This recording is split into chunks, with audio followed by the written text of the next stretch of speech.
Thank you all for joining us and for your patience as we get started.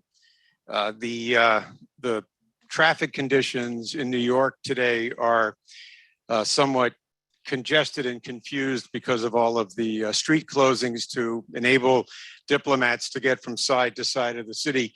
And to make things more interesting, the president went by a little while ago when they closed all the streets right in front of our building. So I assume that that's the reason that people are trickling in at this point. So apologies for the lateness caused by my great country. My name is Marcu. I'm a partner here at Freshfields, and I'm a litigation partner by training, but I'm a pro bono lawyer by love, and I am the global head of pro bono for the firm. We're delighted to welcome you here and to co-sponsor this wonderful event, which I'm sure will be fascinating and informative, as well as heartbreaking and disturbing. But it's very important for us to get together to talk about issues like sexual violence, trafficking, and particularly at this time of unusual and shocking conflict in times of conflict.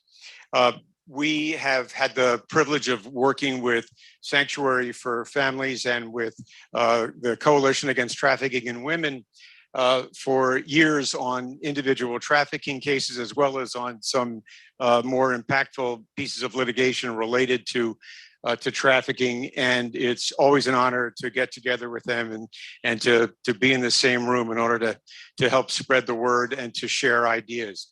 So thank you for being here. I'd like to introduce Kateryna Ryabiko, who is the Deputy Executive Director of the Organization for it's a very, very long title.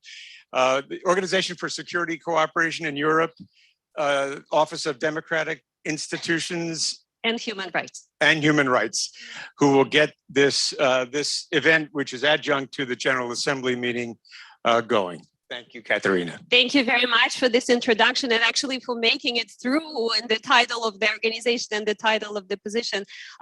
We do appreciate the hospitality of the Freshfields, and I have the special honor also to welcome everyone, both the audience here in the room and online audience, to this very important event on the margins of the 77th UN General Assembly.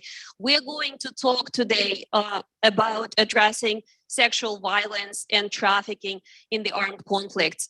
This topic is very emotional. This topic is very important, not to only be talked about, but also to show leadership, to find solutions, and to build partnerships. And I think that throughout the next hour and a half, you will be able to see all of these elements that hopefully in the end of the event, you will leave this room empowered and inspired by the speakers, by the panelists, and by the discussion in the audience today and the online participants. What I'd like to say is also about the scope of our discussion in more specific terms. As we all know that all over the world, women and girls, including those that are displaced as a result of the armed conflicts, they are significantly affected by trafficking and specifically for the purpose of the sexual exploitation. And frequently, in combination with other forms of trafficking and exploitation. And this is a crime. And we all know and recognize on the international level that this is a heinous crime. How we can address it together in partnership. Every organization that actually brought their forces together today, and I would like to mention all of them by name, they are bringing their beats in addressing this problem globally and locally. I come from Ukraine originally, and of course I cannot go in these welcoming remarks without mentioning this country.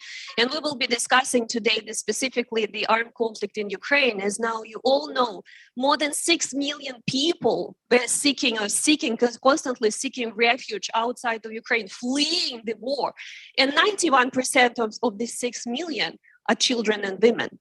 They're very vulnerable. They're exposed to traffickers, they're exposed to sexual exploitation, and therefore we're here today to talk about the situation. We have excellent panelists to address this particular topic, and also to seek some solutions in the discussion today.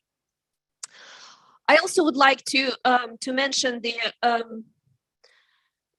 work of the office that I have the honor to lead, and specifically the work on the issues related to the women refugees and their needs and aspirations and the conditions. And today also during the panel, we will be able to discuss this part of the work, not only on one specific country context, but also globally. And it's very important also that today's panel is bringing the survivor voice, because the survivors of human trafficking and their voices are an integral part of the solution in addressing human trafficking. It's of paramount importance to ensure that the voices are heard, that survivors are integrated as part of they have a seat at the table, and they are part of the decision-making processes. And we are very happy to have today a member of the International Survivors Trafficking Advisory Council, organized and led by by ODIHR, Malaika Oringo, who is here with us joining in the panel.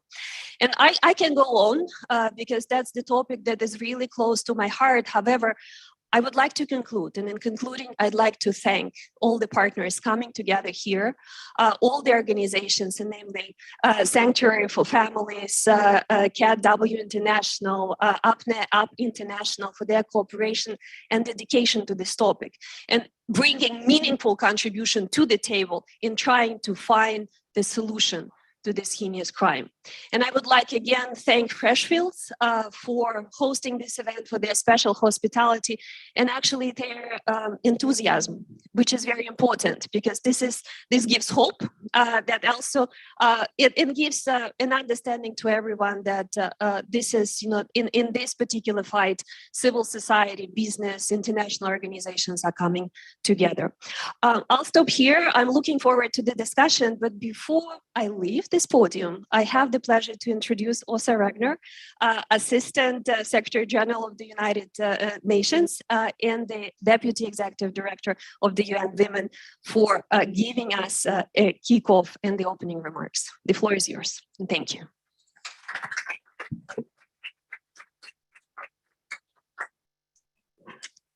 Thank you, Kateryna, and thank you for inviting me, Dorchen. Thank you to the panelists for being here. Thank you for everybody who's attending. Purna, Fawzia, who are online, and everybody. I'm very honored to be here and to have this role, because I know this room is full of experts, of survivors, perhaps the most important group, and advocates here, and academics. Everybody has been working for a long time on 1325, on trafficking, on sexual violence in armed conflict, and most of all, who've been proposing solutions and a way forward in relation to everything that we're talking about. Nevertheless, during this General Assembly takes place in the context of several armed conflicts and the war in Ukraine.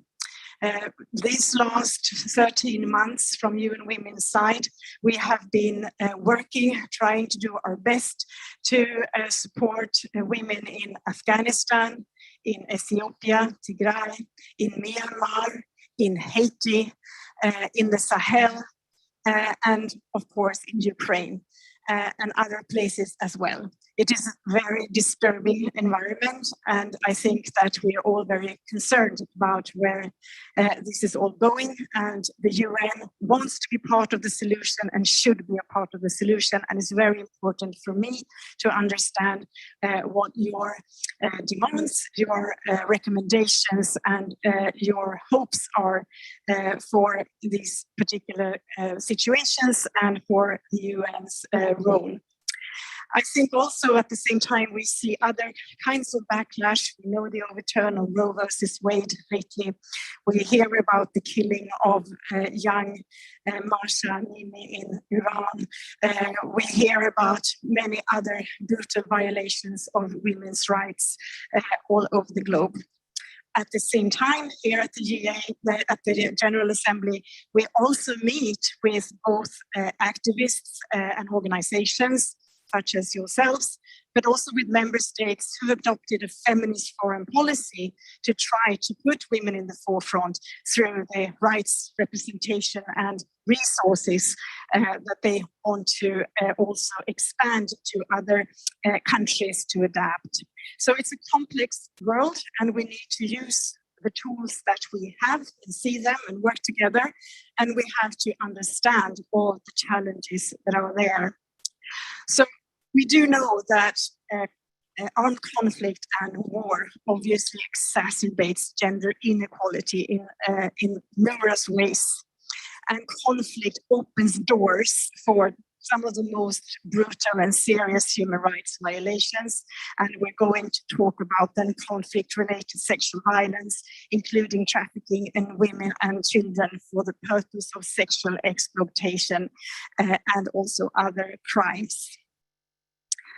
The connection between conflict and trafficking of women and girls is well established, and we know that increased poverty, mass forced displacement, climate change exacerbating conflict, and overall increase of violence in societies, particularly towards women and girls, are factors which also increase the exposure of women and girls to trafficking in conflict contexts.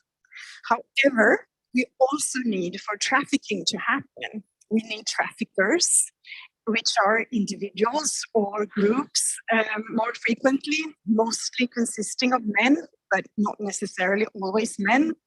We also need those who are prepared to buy these women and to exploit these women. And they are mostly also men. We call them the demand. And we know that no business would exist if there weren't demand. Being also Swedish, coming from a country that is, let's say, in this region and in the proximity of Russia, with a country that has in the media all the time, detailed information on what is going on in Ukraine, I find it very difficult to understand how you can actually buy a woman from Ukraine or from any other country, but right now not making that connection or not caring about it. That would be the same with any woman from any country and all these conflicts or poverty situations that I mentioned. But there must be some kind of disconnect between the situation that we all know about and the preparedness to still exploit these women. I find that very, very provocative and difficult to understand, but that's where we have to also work about it.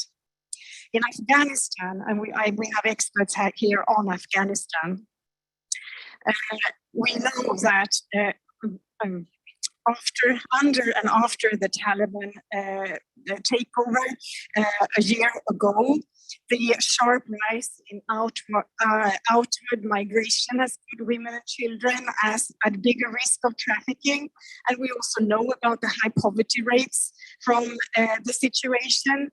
And we know about the violence levels, and I had the honor to meet with a big group of women who fled the country a year ago, and with also women in Afghanistan online discussing this, where they explained to me the enormous levels of violence and the fact that all doors are open and where there is lawlessness for women in Afghanistan, if they were to want to seek justice or shelter from others, then women's organizations, individual women, or the UN. The UN is there to deliver, and we are trying to support women there any way we can, and also to support the women's movement in Afghanistan, these courageous women who are struggling and working so hard on women's rights.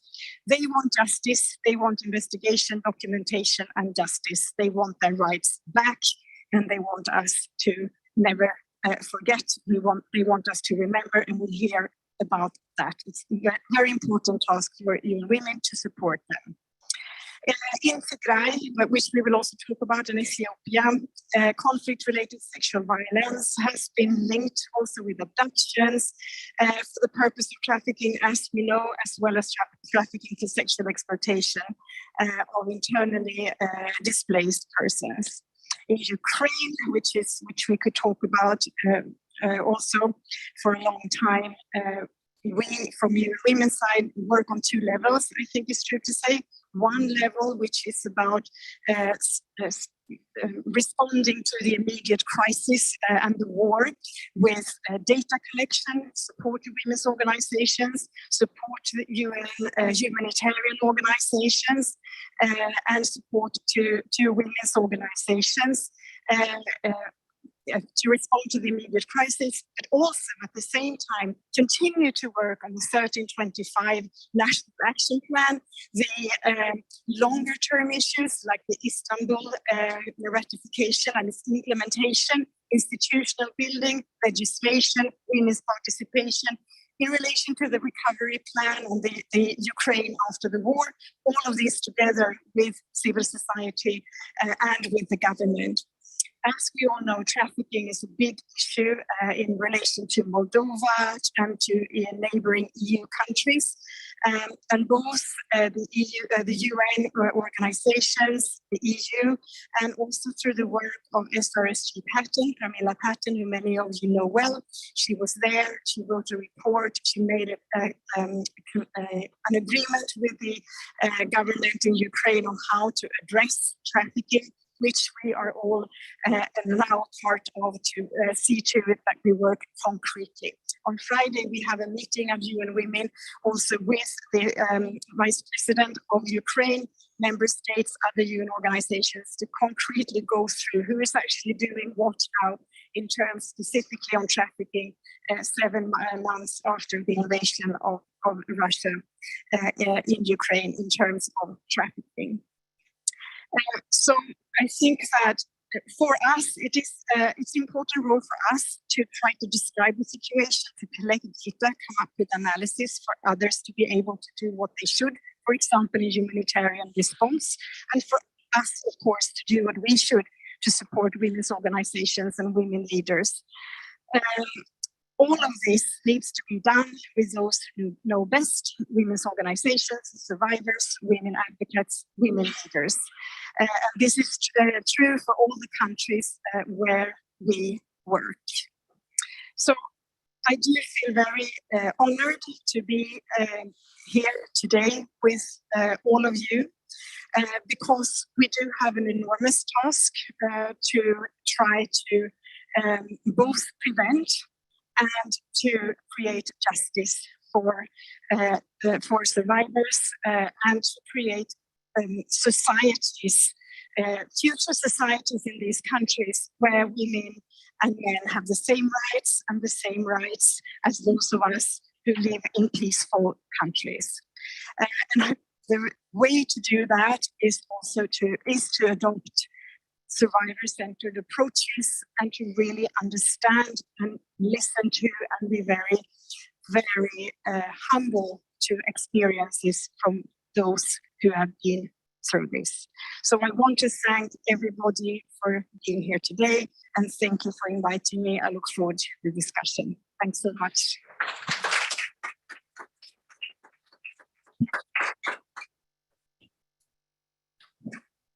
Thank you very much for your very detailed speech in terms of taking us global, giving us the global picture of the problem, which now I think we will hear a lot of reflections from the panelists. And I took the microphone only for another honor to introduce the moderators and pass the floor to the moderators of this side event, Ruchira Gupta, who is a member of the board of directors of the Coalition Against Trafficking, and also the founder president of the APNA International, who is a co-organizer of the side event. So Ruchira is one of the moderators of the side event, and I also would like to introduce Tatiana Kotlarenko, who is based in Warsaw and comes from the OSCE Office for Democratic Institutions and Human Rights, where she particularly takes leadership on the anti-trafficking portfolio.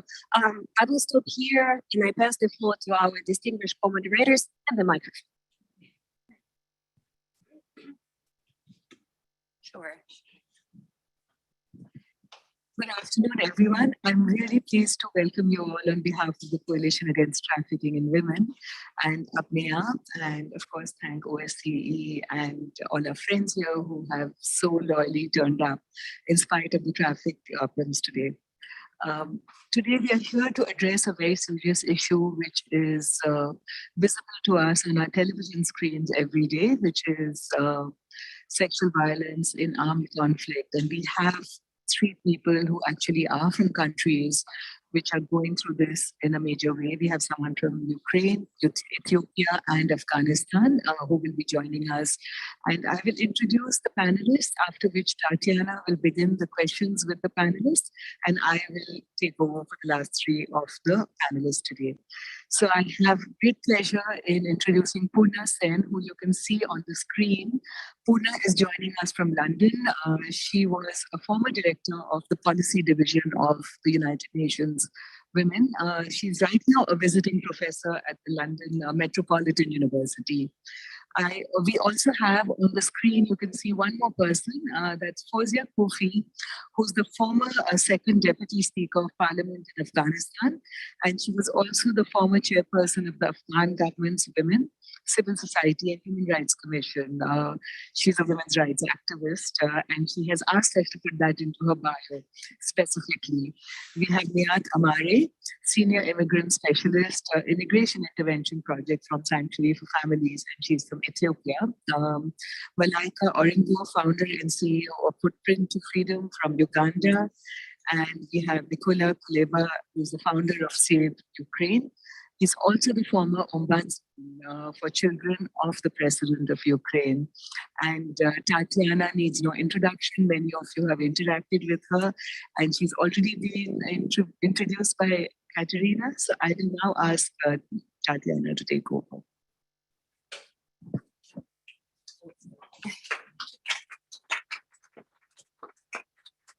So much, Ruchira, and without further ado, I'd actually like to start with the first question to Purna. The UN Secretary Council Resolution 1820 recognizes conflict-related sexual violence as a tactic of war and a matter of international peace and security. This resolution reclassifies sexual violence and conflict as a security issue in breach of the UN member states' commitment to the protection of civilians, demanding that all parties to armed conflict immediately take appropriate measures to protect civilians, including women and girls, from all forms of sexual violence. Purna, in your view, what measures can states and the international community take to more effectively implement UNSCR 1820? Thank you very much for the question, and thanks for having me. Let me quickly give my apologies for not being able to stay for the whole session. I have something else tonight, so I must head back to that. I think, Tatiana and Ruchi, that many of the speakers here tonight will speak from their position of authority and experience and the crucial advantage that they have of working on the front lines, supporting women and girls. And they will say more, I think, about practical measures that are needed. I'd like to focus on structural issues and linkages and contexts that are essential both to recognizing and to addressing sexual violence, no matter where it happens. Sexual violence as a tactic of war, as you've mentioned in your question, as absolutely to be recognized for what it is. And this recognition, in fact, is long overdue. Sexual violence is neither accidental nor is it random.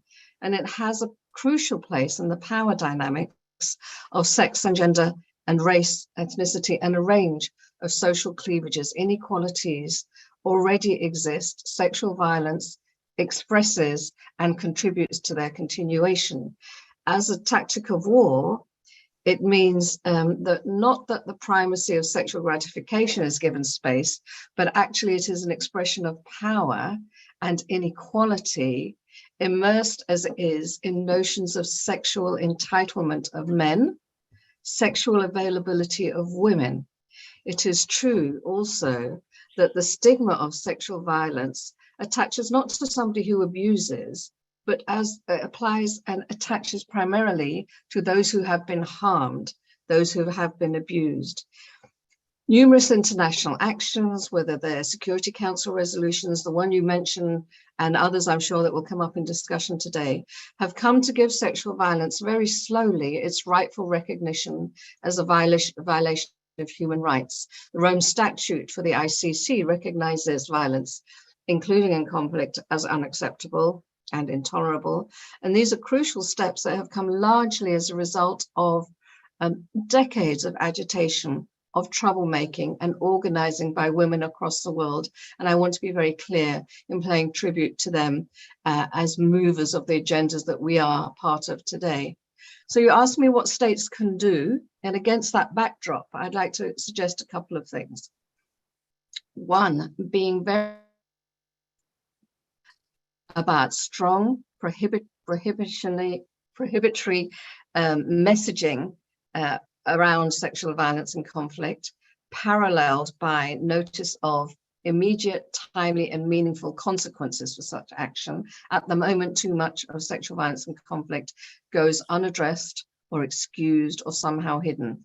Secondly, that those messages must be followed through by actions, not just sloganeering, but practical work to promote accountability. Thirdly, and this is for me crucial in terms of the structural inequality that we see played out in conflict, is to address cultural norms of sexual entitlement of males, addressing power inequalities between men and women that apply and are exacerbated in times of conflict, but that male attempts to control women and their bodies must be contested not only in war, but don't stay quiet about violations of women's bodies and women's rights. Åsa mentioned Roe versus Wade. Of course, women's rights to reproductive control is crucial. Don't stay quiet. You cannot just say sexual violence and conflict is unacceptable, but be quiet about other violations of women's rights.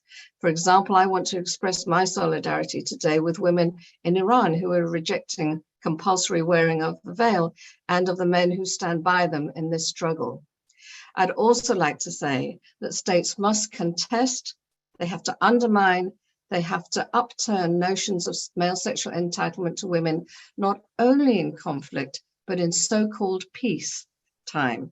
In the sex industry, Åsa mentioned this before about men buying women. I think the crucial task must be to end demand that will delegitimize to some extent the purchase of men and the use of men of women by men of women's bodies. Another point is to take with humility and place centrally the experiences and voices of those with lived experience of sexual violence. I'm not talking about giving voice.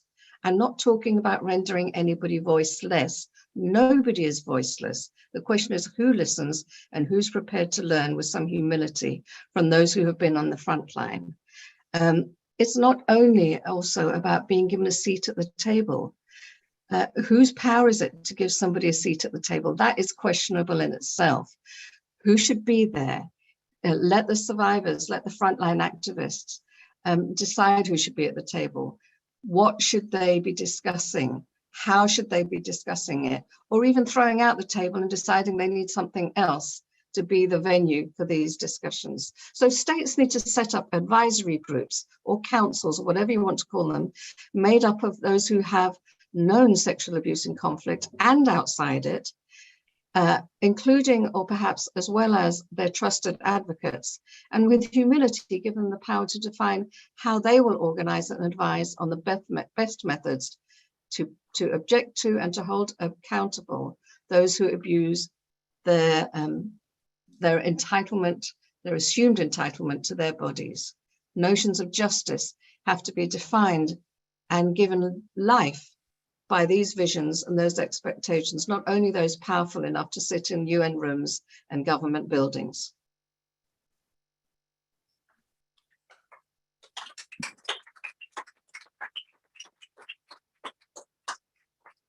I'd like to thank you for bringing into focus the issue of demand, which is what drives a lot of the sexual exploitation, or all of the sexual exploitation of women and girls. You know, as we have seen when the armed conflict in Ukraine started, the rise for searches online for Ukrainian women escorts, Ukrainian women for sex, and pornography that specifically demonstrated rape scenes of Ukrainian women went up, 600% for searches for escorts, 200% for searches for violent pornography perpetrated against Ukrainian women. So it's just an example of this. There has, in 2016, the UN resolution 2331 connected trafficking and sexual violence and conflict. And with that, I wanted to ask you the following. How can we ensure global recognition and response to the interlinkage between trafficking in persons and sexual violence and conflict, especially taking into account the specific impact on women and girls? So thank you for that. And I'm really interested and invested in promoting the recognition and the greater acknowledgement of linkages. You talk about the interlinkage between trafficking in persons and sexual violence and conflict. Those are absolutely built around what I talked before as the notion of almost untrammeled male sexual entitlement to women's bodies.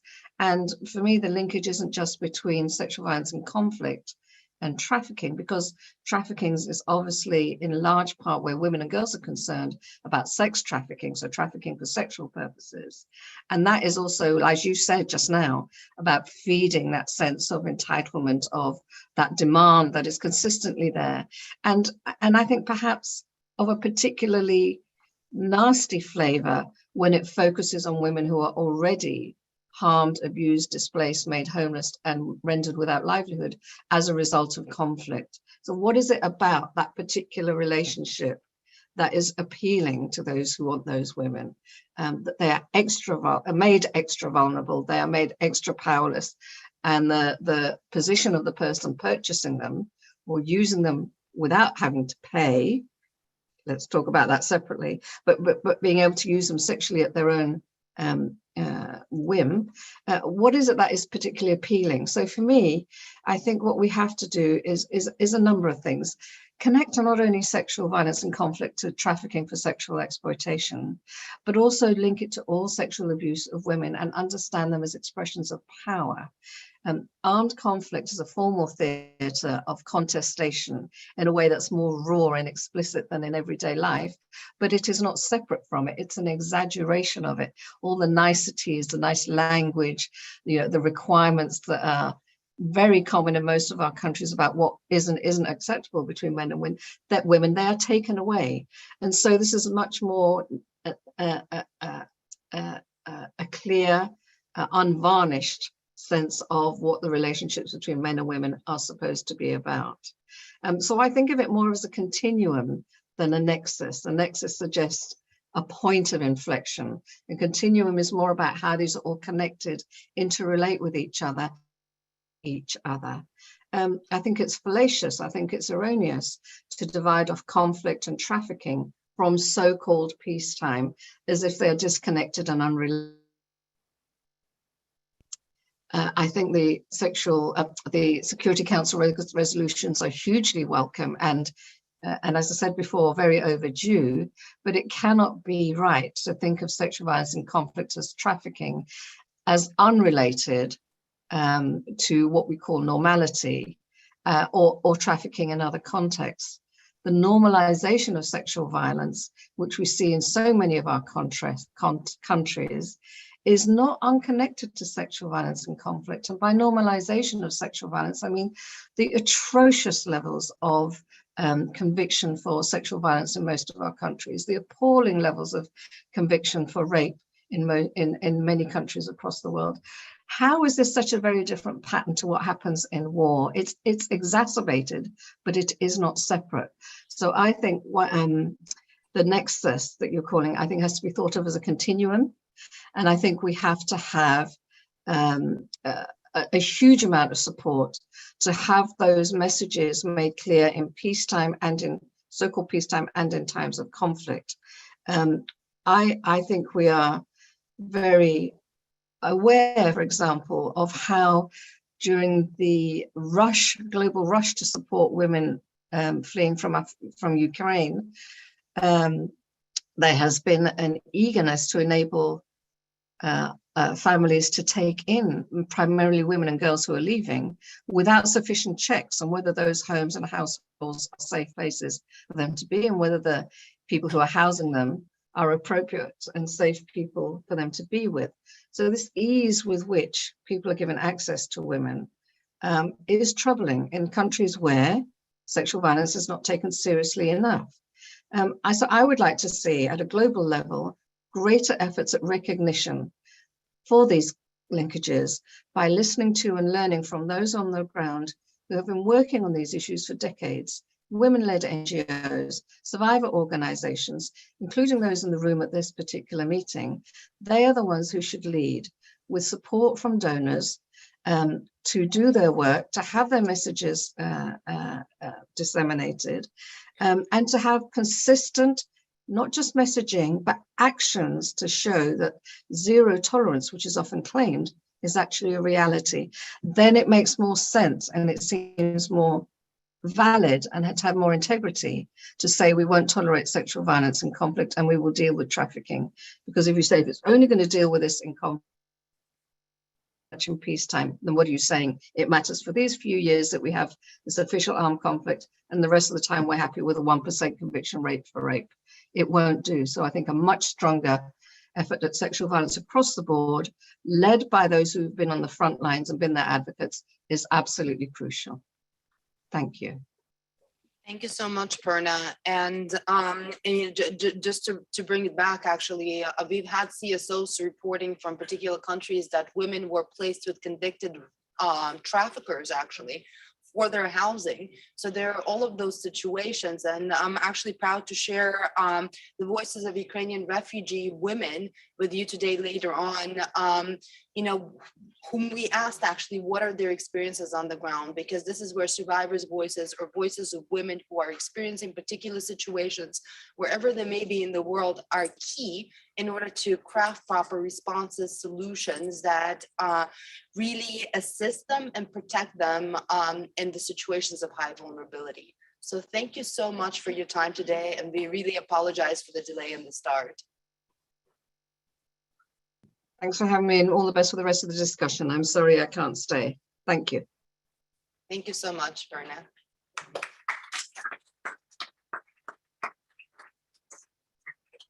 And with that, I would like to turn the floor to Fawzia, and we cannot see you if you can hear us. Wonderful. Yes, I can.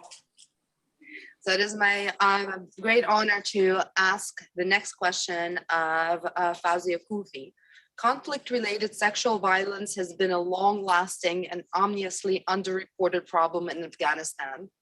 Since 2021, when Taliban took over, the risks for conflict-related sexual violence have increased significantly, while responses significantly decreased.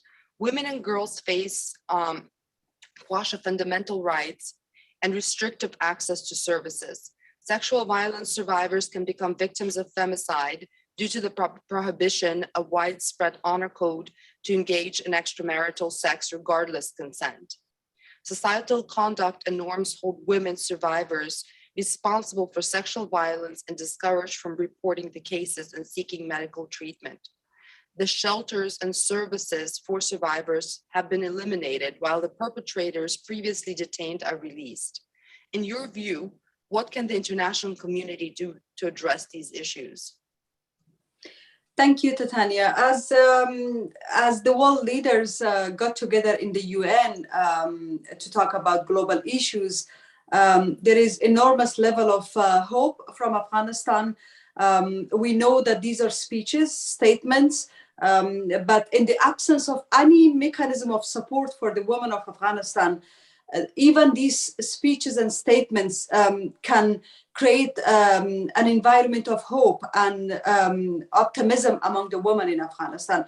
But I can see that there is also a disappointment because women rights in Afghanistan, one of the most severe human rights violation of our century probably and our times, is being underestimated or being just used in statements as a trend and not as a mainstream issue by the world leaders. I know that there is another conflict, awful conflict in Ukraine, but we all know that these two are different conflicts in nature, and they need both equal attention before it becomes too late and what's happening in Afghanistan impact the global security. So as I'm talking to you now, my sisters in Afghanistan, 16 to 17 million women are literally living in an open prison.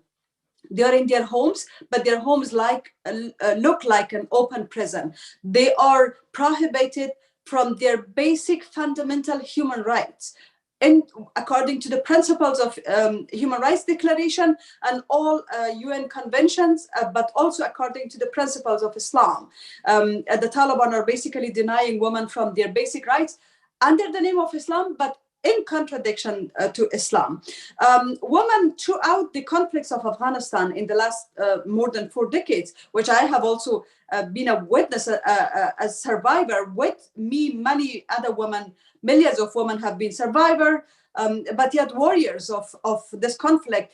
They have been used as a tool of war, not even a collateral damage of war.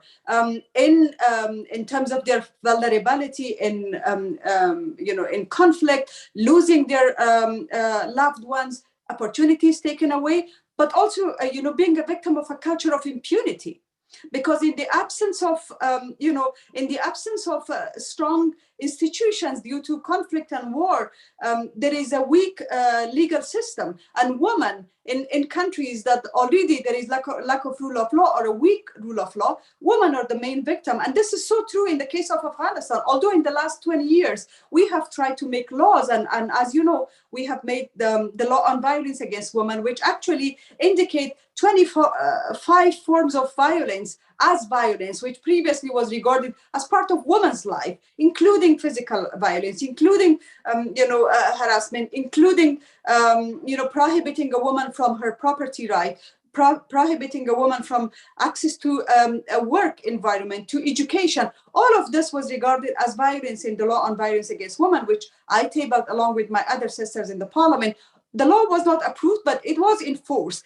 Recently, the last edict the Taliban actually issued was to eliminate the prosecutor offices that was looking after the implementation of the law on violence against women. So there is no such a system now that actually protects women. It has always been like that. There has always been a weak system, but at least there were some attempts. There was media, there was civil society, there were women in politics, there were at least some legal basis that would protect women. But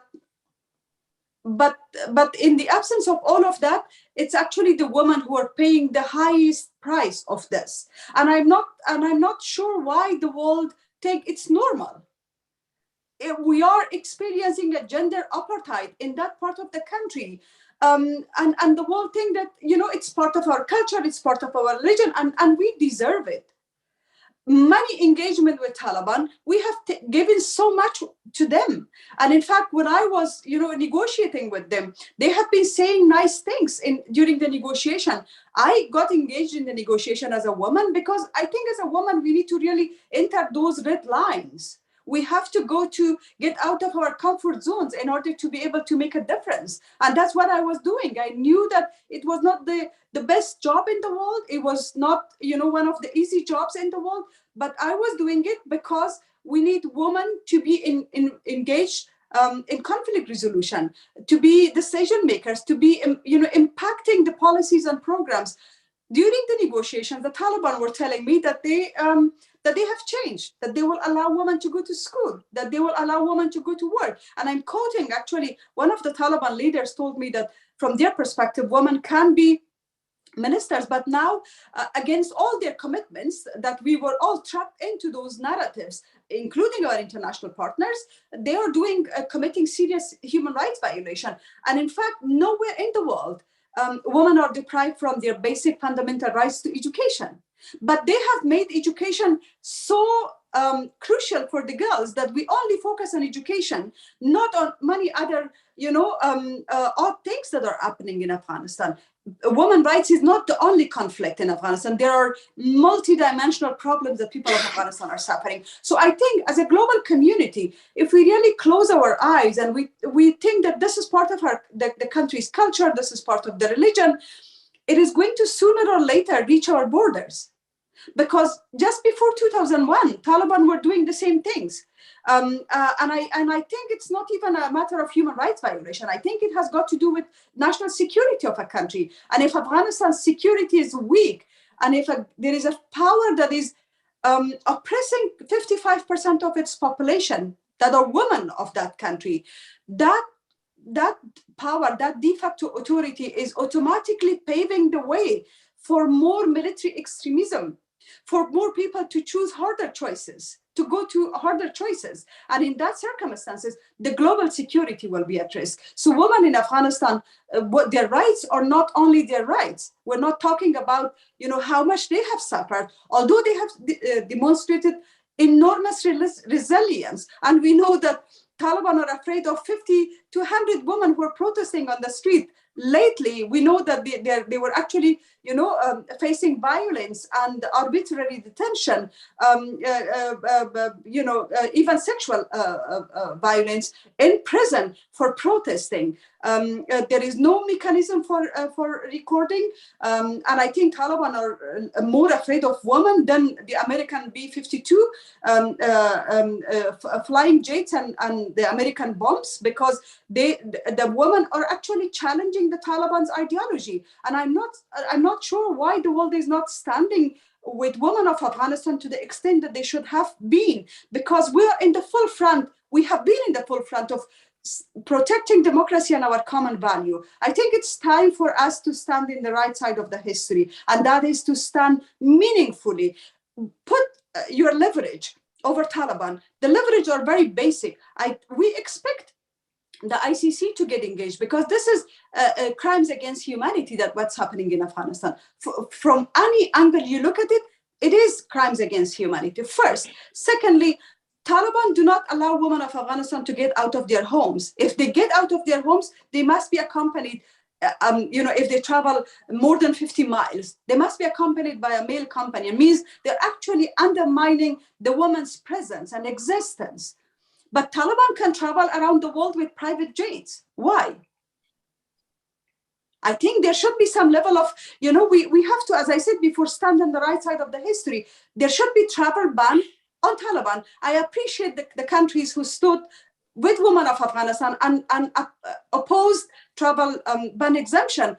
Ireland, small country probably in size, but see how much impact they made. We are expecting big countries to get out of these beautiful words and to come to practice. There are many ways that we could practice more pressure, political pressure on Taliban, in order for them to listen to the people of Afghanistan and in order for them to become accountable on what they do. Because again, what's happening in Afghanistan is not going to be limited to Afghanistan.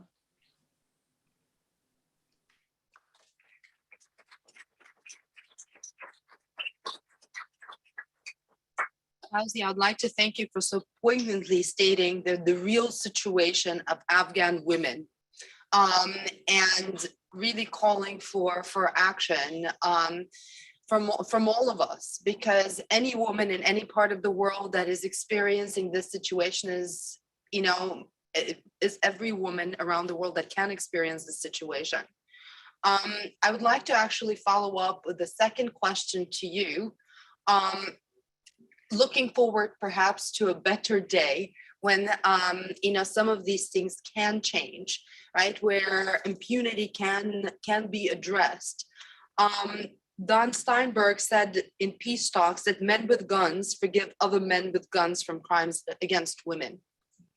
Indeed, regardless the mandate of UN Resolution 1325 and inclusion of women in all aspects of peacemaking and peacekeeping, the number of women engaged in conflict resolution processes is strikingly low, which helps to explain why peace agreements are generally silent on sexual violence. In your view, how can inclusion of women in all peace processes be addressed, as well as justice and reparation mechanisms, including direct participation of women frontline civil society and survivor groups? You've mentioned some of this before. You've yourself participated in some of these negotiations that you've just mentioned. So how can we do better? Well, unfortunately, women's role in peace building, peacemaking has not been traditionally accepted, regardless of which country, which political background. Peacemaking and conflict resolution is regarded as only men's job, because war is also regarded as a men's job. So it has always been men who are regarded to make the decision. And in the case of Afghanistan, for instance, when we were lobbying for women inclusion in the peace process, we created a big network of civil society, media. We knocked the door of international community. We, created network of women to include women. And from some of the very, intellectual leaders, we heard that, well, once we make the decision, we will let you know. But our point was, and my point is that why don't you involve women in the decision making? Let us decide on our behalf, because war is impacting women's life in manifold. Peace should not take more women as victims. We do not want a peace in the cost of victimizing women. And in many countries, actually, women are victim of both circumstances. So therefore, I think if we are really talking about sustainability of a peace agreement, if you look at all the peace agreements without inclusion of women, it has only been a political peace, and a political peace is not sustainable. We have to make sure that a peace is a process in which everyone can see themselves and be healed. The pains, their sorrows, the losses, everything is listened to and healed. And women have not only lost the opportunities during war, they have not only been victim of conflict and violence, but they have also lost their loved ones, their husbands, their family members. So therefore, their inclusion is crucial. And I think there should be more resources allocated to implement Security Council Resolution 1325. There should be, more civil society engagement. It must become a measure in each conflict. We must put a positive discrimination in terms of number of women that should be in the negotiation. And once they are in the negotiation, this is the first step achieved. We must ensure that they are listened to, because inclusion is different than meaningful participation. Sometimes the women can be included, but they will not be listened to. And if only women of Afghanistan would have been listened to in this conflict, and they were given the required power, the required, a number to be in the negotiation, I'm sure the outcome would have been so different, because, we come from different background. We come from the experience of rural, urban women. We come from the experience of being a victim of war. So who will know better the conflict than a victim, than a survivor? And I think that's why it's not even about political empowerment. It's about listening to somebody who has been on the ground, experienced firsthand everything. And therefore, I think if we're talking about sustainability of a peace agreement and ensuring that conflict is not only resolved politically, but resolved in a social manner, and inclusion of victims of war, women must be included. And therefore, I think each country has their own action plan, but I'm not sure how many of those countries actually are being held accountable from a UN perspective, from the UN mediators, from whoever who is in charge, to ensure that these action plans are practiced. I think the UN must take more leadership in terms of peace facilitation. And this is something I have been like asking during the peace talks with the Taliban, that the UN should really become stronger in their role in terms of ensuring that both sides are keep their committed, but also women are listened to. Women are included and listened to. Thank you so much, Fawzia. And I think it's important that they're not just included in a token way, as you have said, because many times you have the token woman or two just sitting there and creating gloss for the pictures, essentially, that say now we have included women in the peace talks. They have a seat at the table. So the real seat, in all of these negotiations is what I think is going to result in a better place afterwards during peace times for women in those societies and countries. Thank you so much.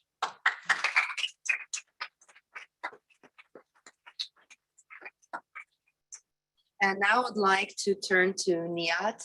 And I would like to actually ask you, as an Ethiopian lawyer with expertise in women, migration, and gender-based violence, please describe the current situation in Ethiopia, especially in the region of Tigray, in relation to sexual violence and sex trafficking, especially in light of the recognition of this issue by the UN and just a couple of days back. Yeah, thank you so much. You're right. On Monday, the UN. Okay. Okay. Sorry about that. So on Monday, actually, the UN Human Rights Council had mandated investigation.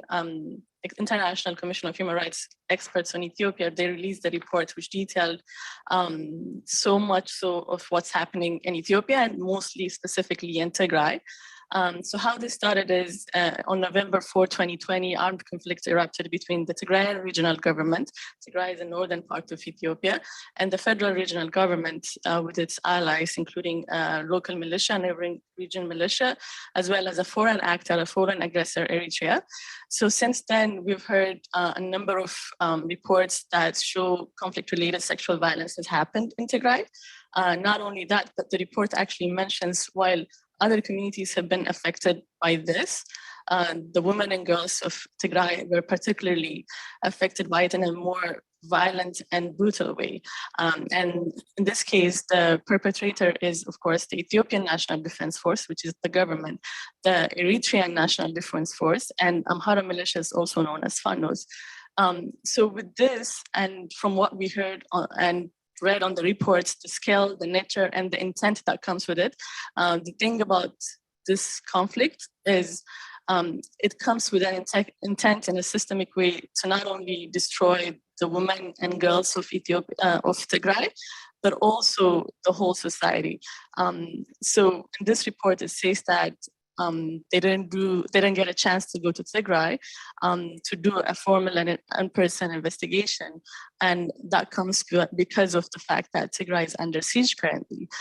Since June 2021, Tigray has been under siege, and when we say it's under siege, it's a complete blackout. Like, we have no access to telecommunication, no banking services, no transportation, no access to adequate medical care, and so much so for people who have families, they're not even able to support their families in Tigray.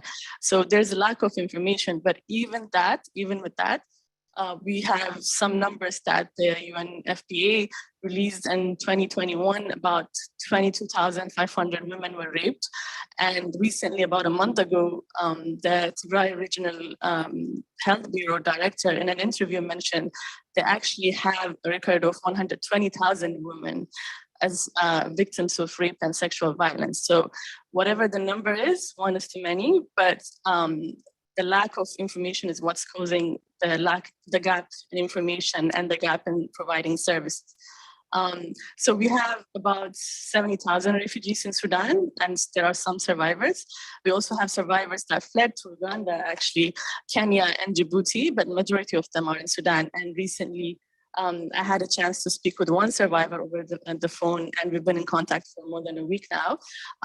We can call her Fithi for the purpose of explaining her story.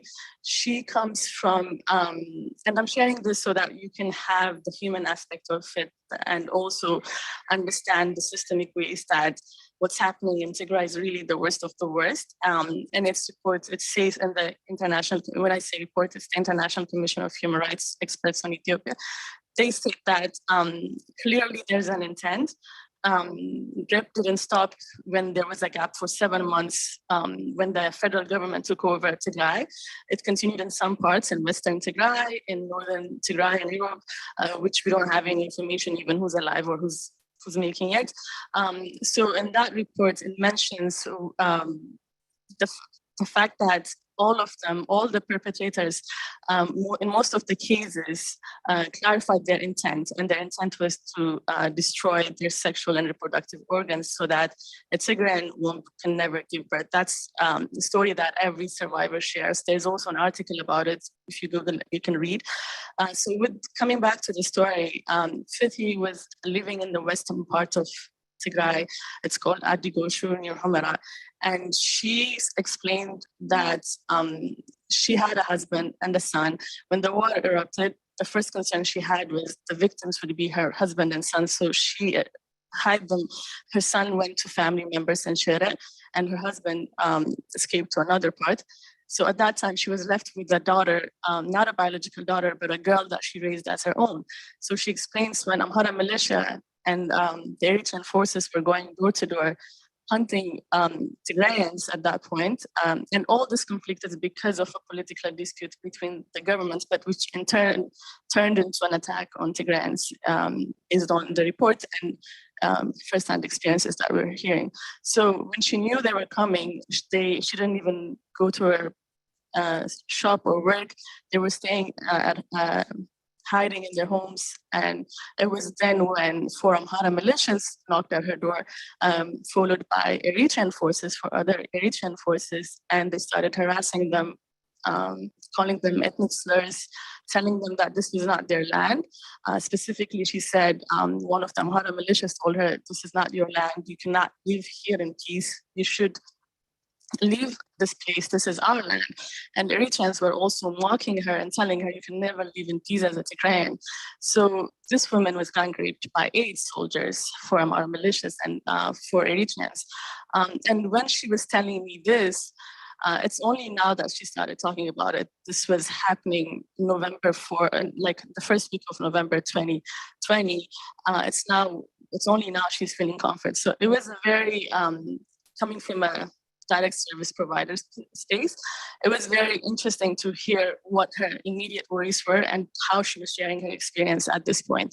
So after they came and they started harassing her, torturing her, and raping her, what was most heartbreaking was she was trying to resist, and the girl that she raised was also trying to help her in between. And the soldier shot the girl 7 times in front of her. So this happened while she was being raped. So this woman not only experienced sexual violence, but she was also experiencing trauma. She lost a loved one that was shot in front of her with 7 bullets, as she said it. And at that time, she really tried to resist, and one person stabbed her at the back. So there was an actual attack. And the last soldier that raped her, she explained described him as an Eritrean. He said, "By the way, I'm HIV positive, I just infected you." So not only that, but now she's in a refugee camp in Sudan, in Hamdayat. She was first at Hamdayat and now she's in Tanakba. So what's happening is all those coupled with her being a refugee, losing her home.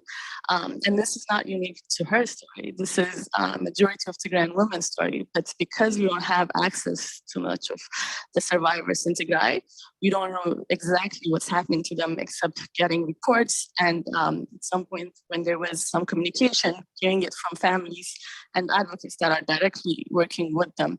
And so while reading this report, it's the fact that it only had 2 pages about sexual violence on this report. It's a total of 20 pages, and it's not even a conclusive report. It says because of lack of access, funding, they'll do more.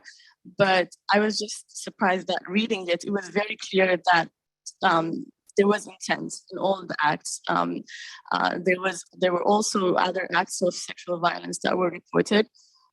They include mutilation, where women were forced to, like, foreign objects were inserted in women's bodies, like hot metal rod, to directly affecting their sexual and reproductive health. They were also being subjected to trafficking. We don't have much report on the trafficking in Tigray, except that because of the siege and because of lack of humanitarian access, a lot of women are forced to sell their bodies for daily bread, basically. We also hear the same from the refugee camps. Even the person that I spoke with mentioned that there's inadequate help that's going to them in the refugee camps. We are very lucky that these countries took Tigrayan women and other Ethiopian women as refugees, but we're also sad that the international community, organizations and others have not really been paying attention, except the fact that giving us there are 70,000 Tigrayan refugees in Sudan. So it's really sad. And the violence didn't end there in the case of Tigrayan women. We don't have to compare trauma, but imagine not being able to even share your story, access care, and at some point, even when there was communication, what we've heard was very disturbing. These women were not even, aside stigma and humiliation and the cultural norm on how they receive rape, they were not even able to go and make a report because when the Ethiopian forces were in control of Tigray, majority of hospitals were being protected or had soldiers outside waiting for them. So how is one person able to go and report, even if they find the strength to do it, when the perpetrator is standing outside? So it's a very complicated and sad issue. These women are being silenced, not just silenced as a survivor of rape or a victim of rape, but they're being silenced and ostracized from the rest of the community, from the rest of the world, to even share their story. Adding on to what Purna said earlier, nobody's voiceless. Everyone has a voice. It's not about getting a chance here. They're literally being intentionally silenced to tell their stories. And not only tell the stories, that's luxury for Tigrayan women. What they are going through is silence to even ask for adequate medical care, to get ripped, to get food, to wake up daily peacefully knowing that there's tomorrow. And recently, the war that has been installed for a few months has restarted. Offensives have started every direction, and that means that these women are also in fear of a second wave of sexual violence.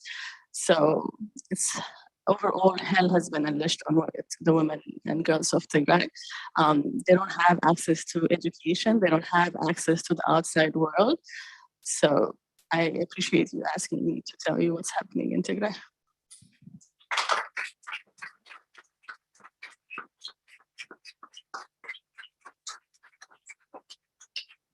I want to thank you for bringing a survivor's voice actually through your voice into this conversation, because this is actually what truly demonstrates the reality of experience. These are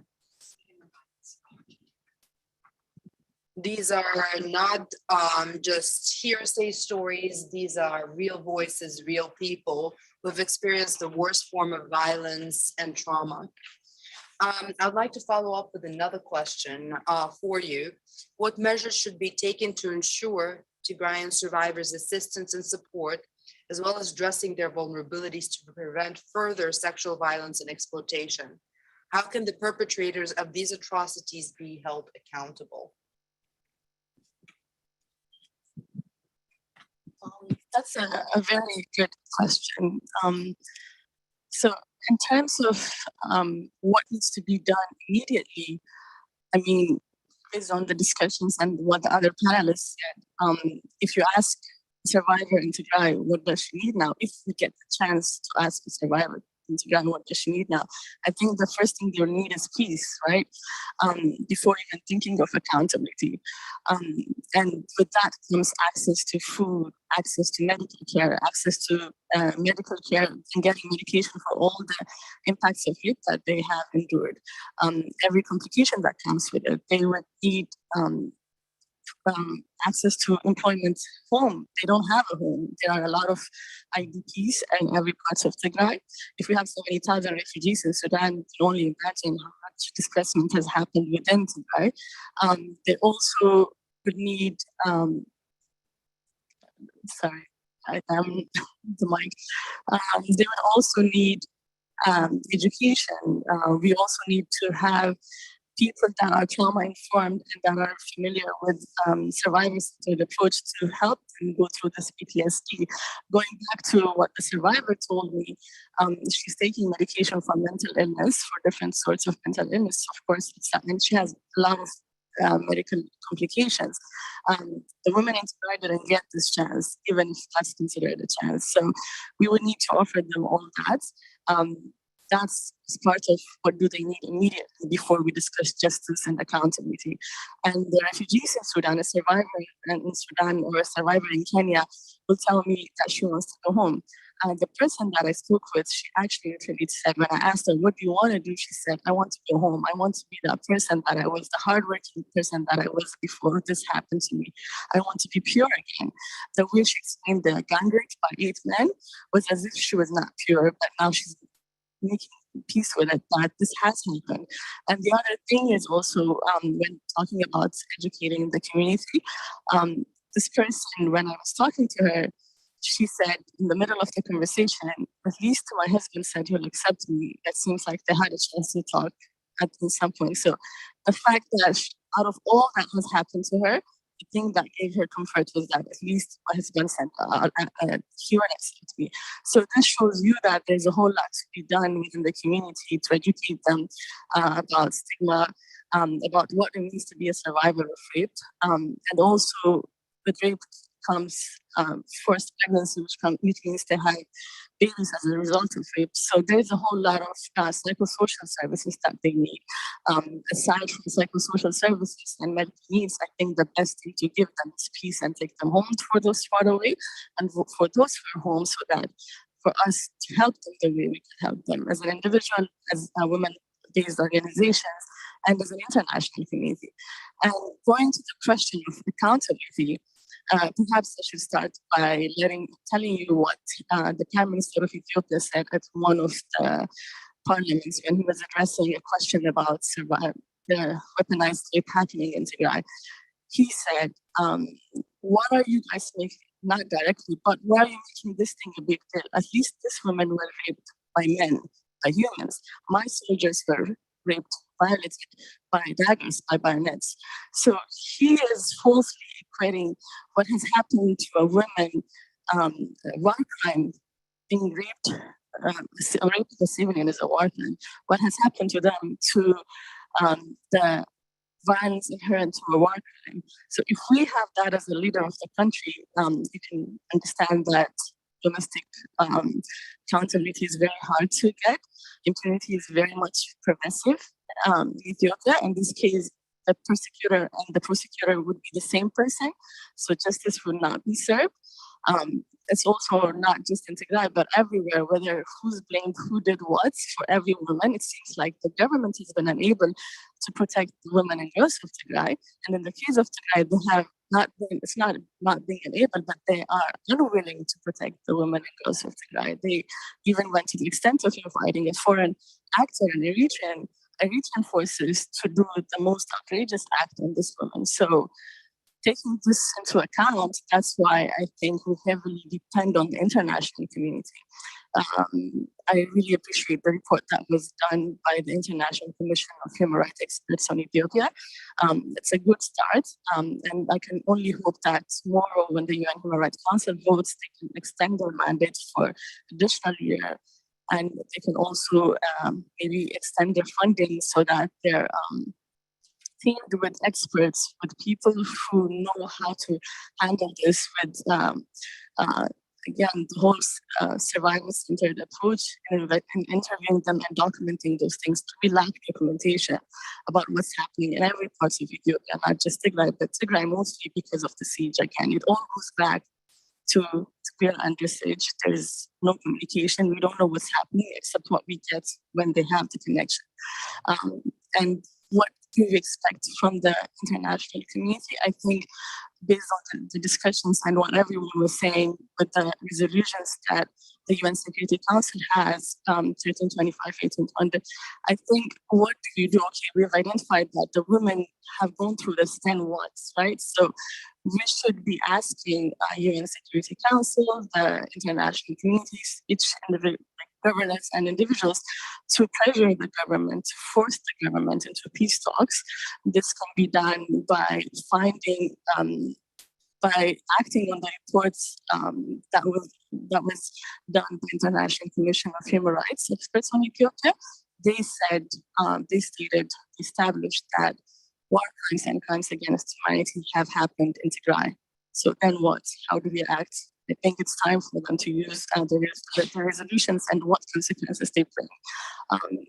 It would also, I believe it will also be helpful for countries to not only make statements, as Fawzia was saying, they've heard lots of statements of concerns, but to act on that, either use their financial, their economic tools or their political tools to, again, force both all parties in the conflict, especially the federal government of Ethiopia, to have peace talks and to save this girl. So I think it's interesting hearing and learning from everyone here, but at this point where we are, what women in Tigray or a Tigrayan woman who's in a refugee camp needs is peace. And that's why I would say while post-conflict rehabilitation is good, while discussing legal remedies is important, and while everyone, the survivors, the advocates, and every one of us want justice for them, I think first we have to make sure they survive. So that's how I want to.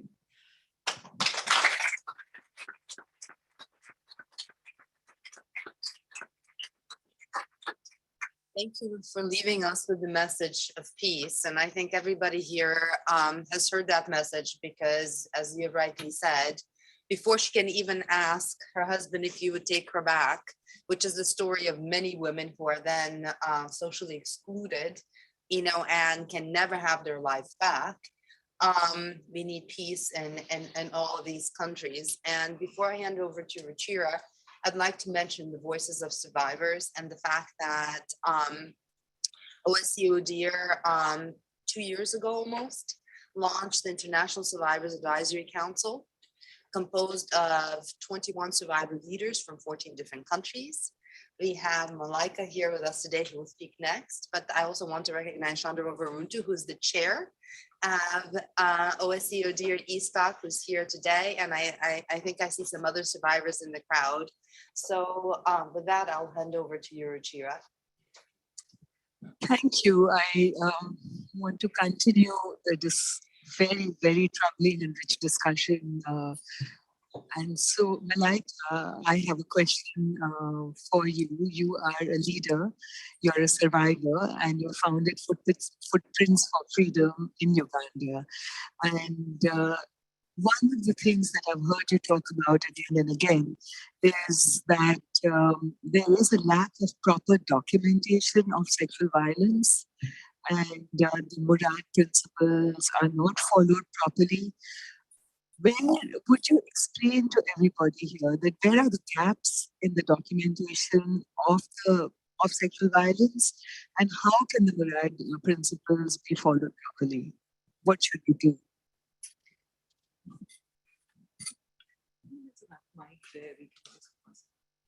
Is there another mic next to you?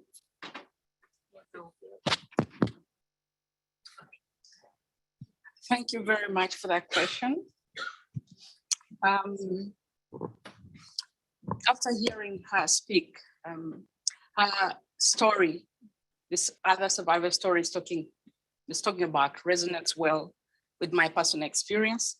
So I need to take a breath and kind of sink it in and then wear a cap, a leadership cap. But it takes a lot of strength, it takes a lot of resilience, and it takes a lot of support for lived experience to be able to speak into the subject matter in a way that only portrays vulnerability, but also invokes action and change.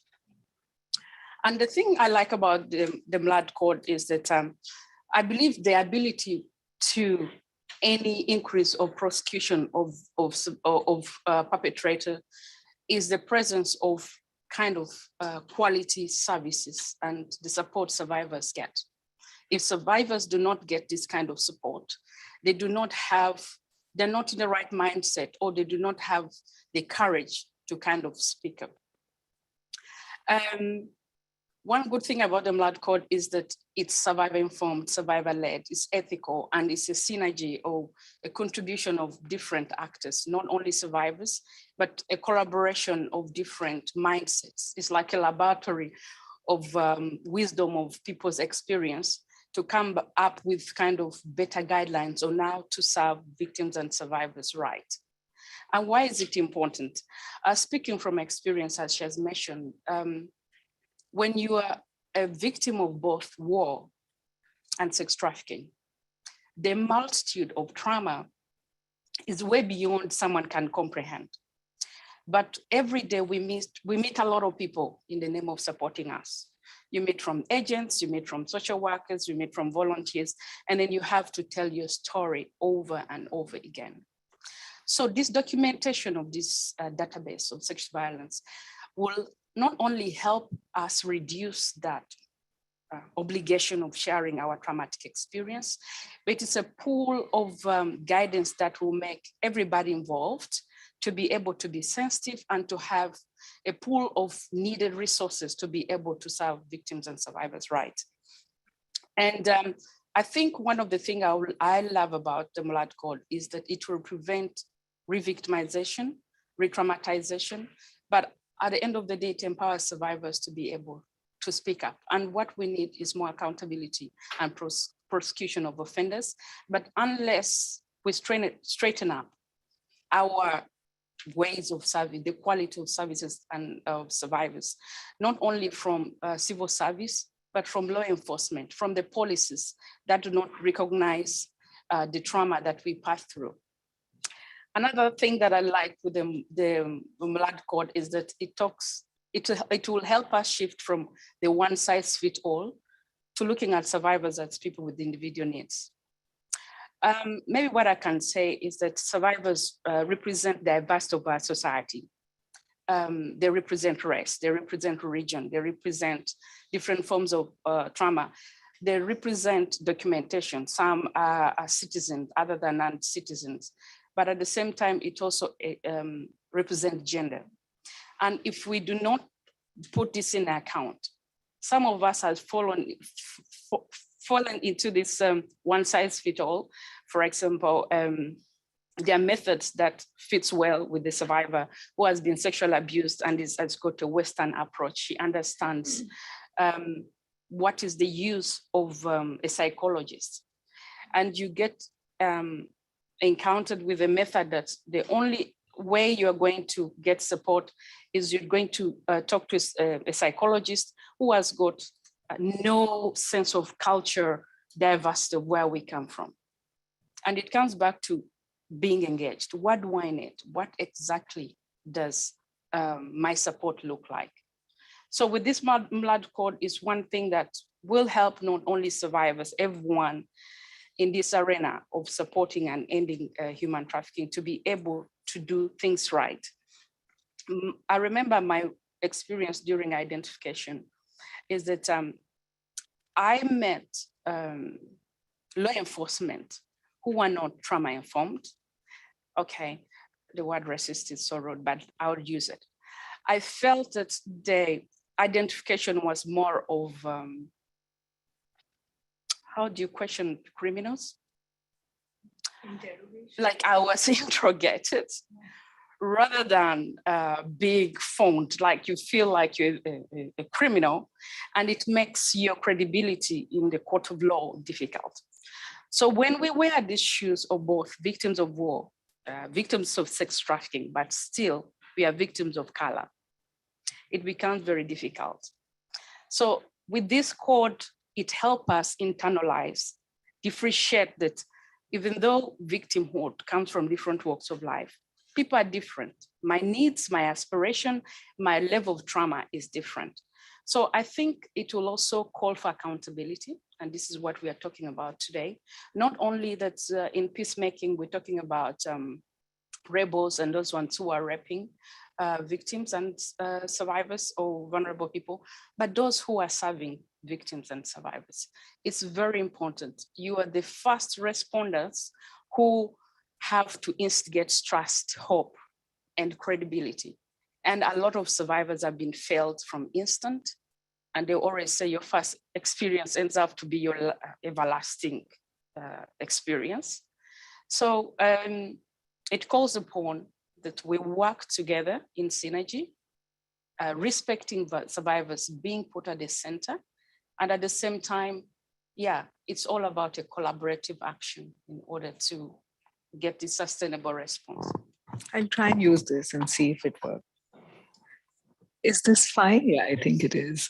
So Malaka, my next question to you, it's a follow-up question really, and of just curiosity that in conflict, as you know, most systems break down and there are very few human resources, let alone trained human resources. So how can, what are the tips that you can give to those who are frontline responders in the middle of armed violence? How can they deal with sexual violence, and how can they even begin to implement the Murad Code? I think to begin with, there's some very important element that is always missed in this discussion, is accountability of peacemakers, humanitarian aid, and also, of course, rebels. She has explained something, what happened, the brutality that happens when somebody is escaping a war, or you in the middle of the war. One thing is that, like she said that when there's war, there's an erosion of rule of law and people take advantage of it. And one of the people that take advantage of it is the peacemakers. Of recent, there've always been some bit of reports of how the UN agents, peacemakers, how UNICEF or humanitarian agencies are involved in sexually abusing victims of war. This makes victims and survivors broken. By the time a trafficker comes up, he has already found a broken person. So if we do not straighten up our accountability, a zero tolerance policy in Europe or a global one, that it doesn't matter if you're a peacemaker. We victims and survivors want to see names of those people put out there, that Mr. Who was working for this agency has been held accountable and is in court. It helps us break the silence. And how it looks like is that when you're inside the war zone, you see sexual violence, you see men and women being exploited by people who are supposed to protect them. I became a victim of that. I was trafficked from a conflict area in Uganda. It's almost 19 years ago, but when he talks about it, it feels like yesterday. And also that talks about trauma. This becomes from fresh wounds to invisible wounds to scars. So when she was talking about what happens with the women, what happened to me is that the trafficker showed up in the time where there was no humanitarian aid, like what she's saying. The response of the government was that they are also raping victims and vulnerable people. So I did not know who to trust. And guess who showed up? A trafficker who disguised himself as a Red Cross worker. First, the symbol of Red Cross is hope, unity, and rescue. I didn't have to ask much. But at the same time, if there was a civil service or an NGO around me that made me know about human trafficking or gave me some red flags, I'll have to have questioned his intentions, somebody to talk to and say, there's somebody who has promised me to take me to a place without war, but what do you think? But I had to go on trust. At the same time, this is about desperation. And this is happening also with the Ukrainian women fleeing Ukraine. You see that even though there's much response as people are fleeing all over, when you find somebody kind, because the war makes you realize that the world is rude and you wishing for any kind of kindness. And this is what traffickers leverage on. So we need more accountability. At the same time, I think the member states need to abide with the international human rights law and all the norms that comes with it, especially the non-discrimination clause. I'm very happy to have witnessed the collective effort when the war broke out in Ukraine. The world stood up as one to support and welcome refugees all over the world. Of course, it did not change the fact that human traffickers are a step ahead. They went online and find different ways, but I think it was one victim less. And one victim more is one victim too many. So this non-discriminatory clause refers to victims from Afghanistan, victims from Uganda, victims from Eritrea, that the open hands or arms that Europe opened to the Ukrainian victim, if it becomes our humanitarian mandate, people like me will have been saved from being facing these atrocities. And at the same time, it will save a lot of refugees who take risky routes, passing through sea and taking all risk ventures to finally go ways to reach. So answering that question, it comes down to respecting the convention and becoming kind of obliged to follow them without discrimination. There's also an issue of engagement. Of course, engagement, survivor engagement, lived experience has been a topic. I'm very glad I've been on the front line speaking about engagement for the last 17 years. And I'm glad to see how it has evolved. Survivors are getting closer to tables and speaking engagement and being part of the International Advisory Council like ISTAC. But the question is, what is meaningful survivor engagement? It's not about a seat at the table. It's more than that. It's more of shared resources, shared power, and shared voices, and your contribution being put into action. There's a mistake that I see where they call engagement of survivors with tokenism. Being part of the International Advisory Council makes it, has made me realize that I've been in the front line for the last 17 years, trying to be the last victim. But unfortunately, I became my story. My aspiration, my dreams, my abilities and my qualities were not put into consideration because the engagement of my voice was my vulnerability of what happened to me. So engagement of survivors, we need to look beyond, sit at the table, and Malika showing up and sharing her story and vulnerable story, people cry, making sure that our resources are enough for her. Is that person compensated? Are there equal shared power in the room? Is she just an embedded person in a discussion, or she's part of the whole? The recent opportunity I got to do an opening remark at the General Assembly was one of the remarks, game changers for victims and survivors around the world. I got messages from survivors saying, I did not even imagine that a survivor can have a place in such a place. There have been demarcations of where our voices belong. But if we make these voices limitless, and give them the opportunities, internship, give them a scholarship to go to school.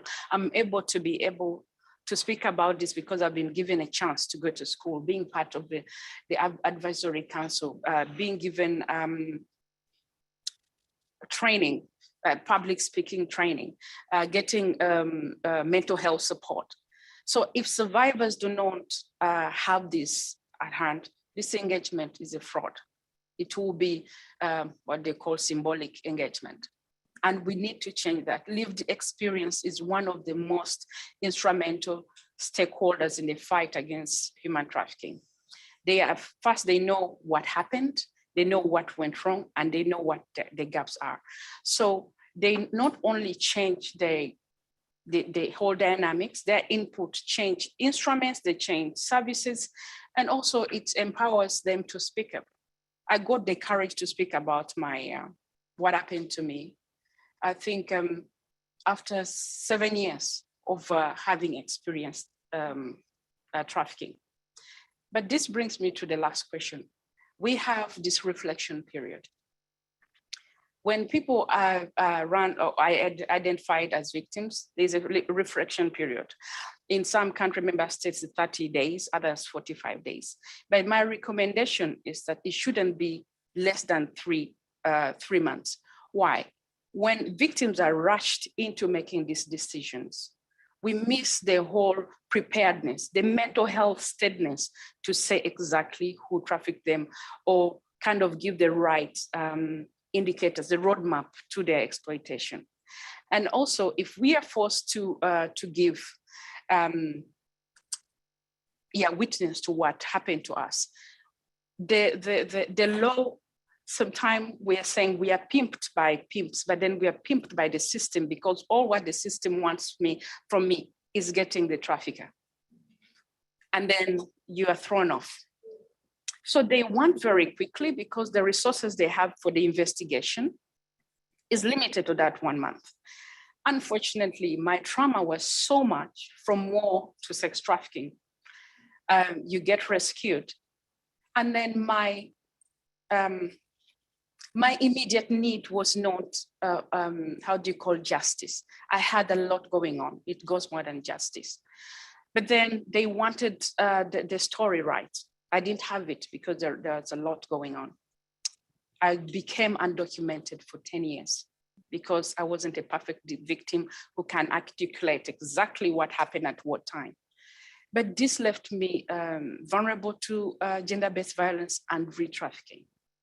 My last remark is that if we are as member states or as Europe or a global coalition against human trafficking, in order to achieve sustainable prevention of human trafficking during conflicts, is that we also have to think of avoiding the war in the first place. Yeah.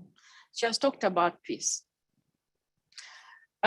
We need to come up, instead of thinking about how to reintegrate people who are already victims, we need to think about putting in place instruments, measures that are more related to peace.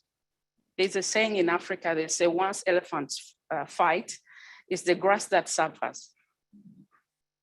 So we need to consider that and make sure that we are proactive, have in place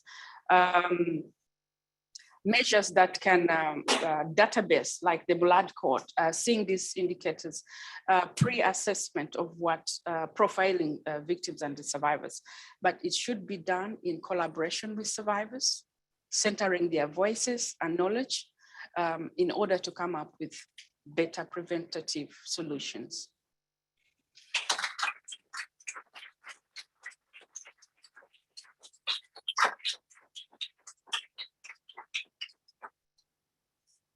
Thank you, Mykola. Really very, very important insights and solutions as we move forward to tackle sexual violence and how we can actually do more than just listen, act on what survivors say and take knowledge as experience.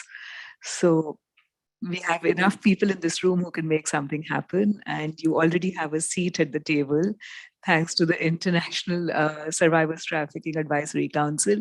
And I'm sure you'll get many more opportunities. But we have right now with us Mykola Kuleba, who is from Ukraine. He was an ombudsman there, working for the protection of children and against sexual violence for many years. And right now he's also trying to create a rape crisis center to deal with sexual violence in the middle of the ongoing war.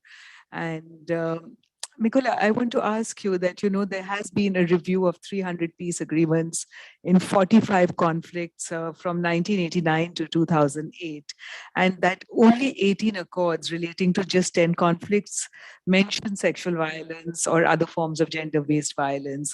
So as we negotiate peace, sometimes the hurry to arrive at peace is so much that peacemakers tend to ignore the issue of gender-based violence and sexual violence. You are in the middle of a terrible invasion of your country, and you are trying to create systems and infrastructure to deal with the sexual violence. You will, of course, have a seat at the table in negotiations. How will you ensure moving forward, first, dealing with the situation on the ground right now, and then making sure that gender violence stays front and center, even in the negotiated peace? Thank you, Ruchira. Maybe for me, it's very hard to talk about justice, about legislation, international laws, because the wound of so fresh and so deep, so painful, because just now when we're sitting here, Russian occupiers shelling our territories, and every day children and families dying. And these beasts, I mean Russian troops, kill our children and women and rape them. And we heard about a lot of cases of this. And just some days ago, we heard about Bucha, Irpin, and I heard from many people all over the world that this name Bucha is very familiar, but how many Buchas now in Ukraine? How many villages? How many cities? My team's working in frontline and rescued families and children every day. We have hubs and we rescue up to 500 people from combat zones. And I want to read what Volodymyr Medinsky, assistant of the president of the Russian Federation, the head of Russian delegation at the negotiation with Ukraine, told maybe 2 or 3 months ago that the Kremlin wants to save native Ukrainian in order to preserve it for Russian children. We can dream about peace talk, about negotiation, but it never happened because they came to our land, kill us for their own children. And just a few days ago, we got the news from an occupied Izum. Yeah, it's New Bucha. Izum from Kharkiv region. A mass grave with more than 460 new graves was discovered after the occupation. We see mass murders and rapes. The tragedy is greater than we learned after the occupation of Bucha in Irpin. I'm not able to tell you what happened there because it was some days ago, but our government now investigate what happened there, and every day new graves with tied hands, with raped and killed children and women. And when we talk about sexual violence, there are official statistics, but it's not always relevant. Many Ukrainians remain in occupied territories, some in Russia. How many of them are killed or raped? For example, Mariupol. And Russia bravely reported about some hundreds of children. It was 2 days ago, which flight to Russia Federation from Mariupol. It's orphans. What happened with them? After that, words. And I want to read something else in what happened in social media. You heard that 60% of children are displaced. Yeah. 60% of children's population, internally and externally. And it's hard to imagine. My family is refugees. I worked in child protection more than 20 years. I never thought about this. I never could imagine that somebody came to my country and will kill my children and families. And all social media, it's like example. We have in Russian social media, we have hundreds of thousands of Ukrainian children taken to Russian territory. What prevents our superiors from putting hundreds in each of the warehouse and factories to prevent shellings?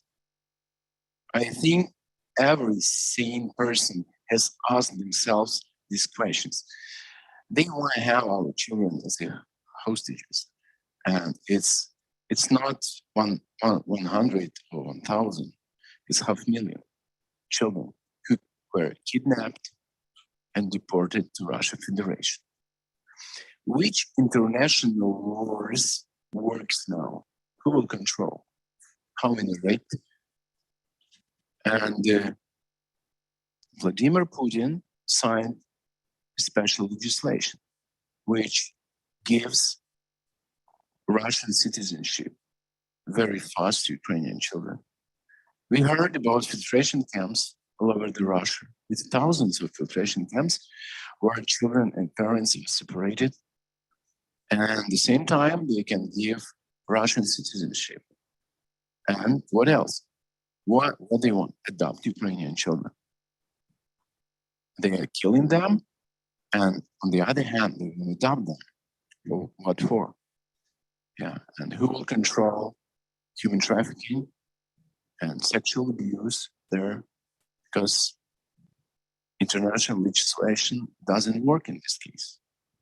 Yeah, it's only little examples what happened with Ukrainian children there.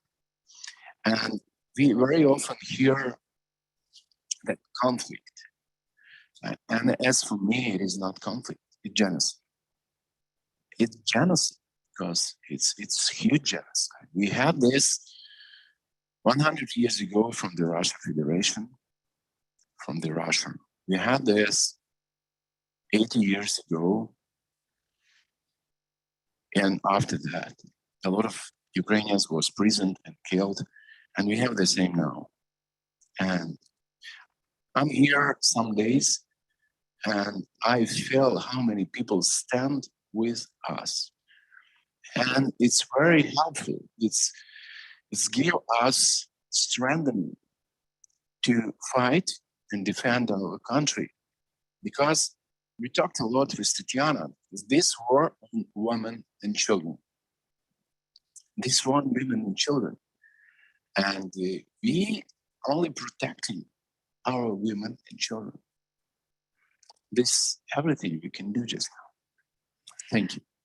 The numbers that you've mentioned are devastating and mind-boggling. About, you said 500,000 children have been abducted and are in the Russian Federation. The United Nations High Commissioner for Human Rights has reported as of 22nd June that the numbers nowhere near what you're saying, but they said 124 victims of sexual violence till 22nd June of this year.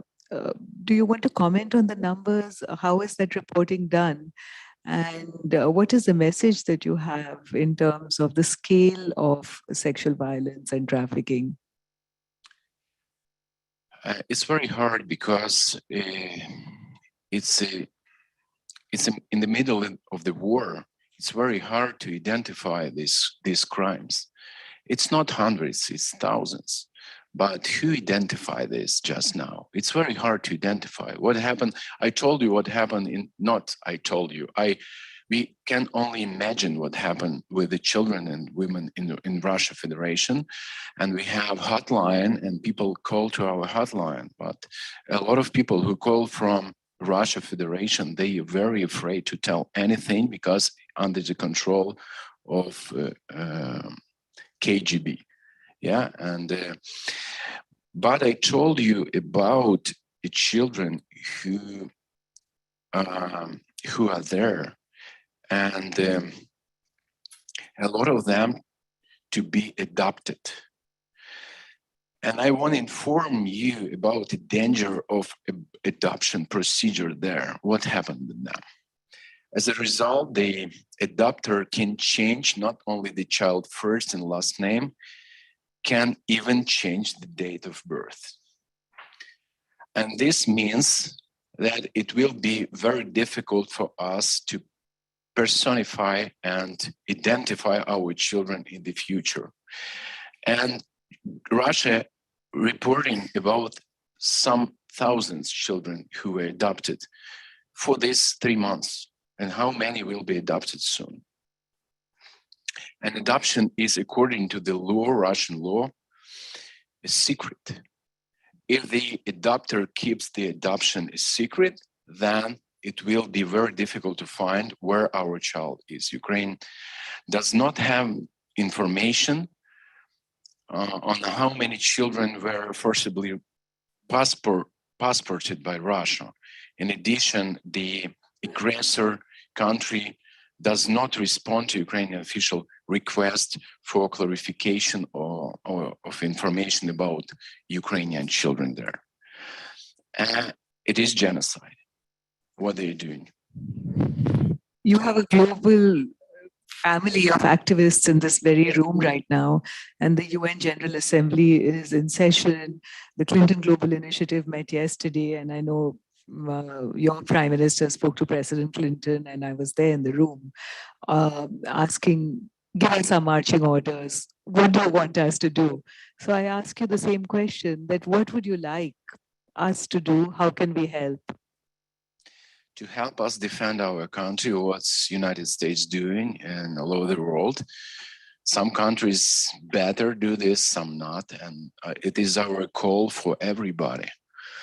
Yeah, we really need support in this war, and especially for survivors of human trafficking and sexual abuse.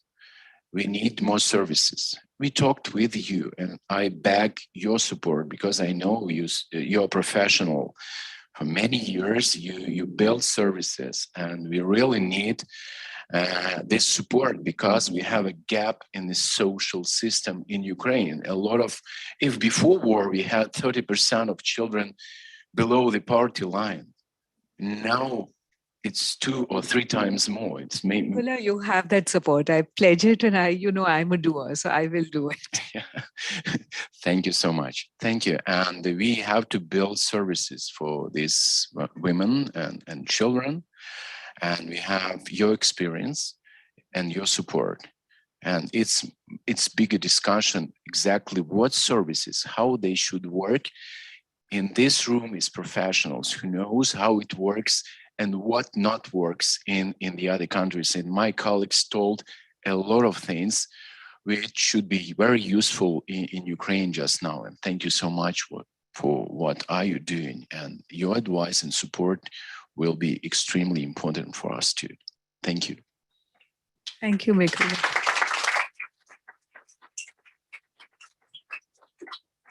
I know that Tatyana has been an ally of yours, and OSCE has been on the ground with you, helping victims of sexual violence, creating some infrastructure, helping with evictions as well. Tatyana, my question to you is that ODIHR has been conducting rapid national referral mechanism assessments in transit and destination countries. What are your overall recommendations which would stem from these visits? I'm so sorry. You want to add something? Let me be not so polite, Okay. because I forget that Tatiana from the first day was with our organization and helped us and consult us. It's so important. And in this room, some people here who are with us, who are standing with us. I believe you all stand with us. And thank you so much. Sorry, Tatiana.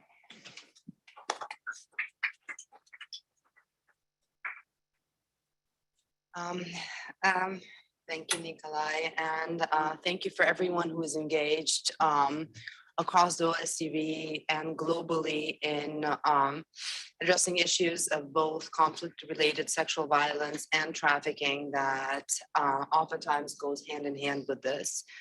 OSCE ODIHR has responded to this crisis by conducting rapid assessment visits in both transit and destination countries, specifically looking at the vulnerabilities that women and children are experiencing, and how to actually address those vulnerabilities, because it's not enough to provide a safe haven, where in that safe haven you're likely to face various forms of both labor and sexual exploitation. It's not enough to flee, as I mentioned, but end up being housed with traffickers who are likely to exploit you. It's not enough to flee if, as a child, you'll be faced with online sexual exploitation and other forms of violence. So some of the things that we have found are really crucial. So one, if you're looking at unaccompanied minors, there needs to be proper registration systems. So unaccompanied minors do not go missing. And there have been a number of reports from CSOs where thousands of unaccompanied minors in different countries from Ukraine have gone missing. Those children need to be identified